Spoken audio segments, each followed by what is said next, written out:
বিলকিস তোমার কতদিন কইছি এইভাবে মানুষ কাজ করে? চারিপাশে কানা কঞ্চি দিয়া তুমি ময়লাগুলো সরাবা, তা না চারিদিকে খালি ময়লা আবর্জনা পড়ে রয়েছে, ঠিক মতো তুমি ঘন্টা পর্যন্ত বসে না। একটা কাজ যদি তুমি ঠিক মতো করতা, আমার 207টা পর্যন্ত কলারে ময়লা রয়েছে, আমি এটা পরে কিভাবে অফিসে যাব? চারিদিকে কিভাবে ঝুল পড়ে রয়েছে, ময়লা ঠিক মতো বসে না, এটা কোনো কথা হলো?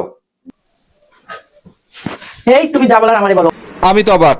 তুমি বিলকিসকে কিছু বলবো না, খবরদার। তোমার বিলকিসকে কিছু যদি বলছো, তোমার খবর আছে তাই আজকেরই করে হয়। তুমি থাকবো না, আমি থাকবো। চুপ! একটা কথা বলবা না তুমি, বিলকিসকে কিচ্ছু বলবা না। এই বিলকিস, তুই যা তো, তোর বাইরে আমি বুঝে লইতাছি। ওগো প্লিজ, তুমি কিছু মনে করো না, তোমার সাথে এরকম করছি। দেখো না, কাজের মানুষ পাওয়া যায় না। হ্যাঁ, বুঝতে পারছি কষ্টের কথা।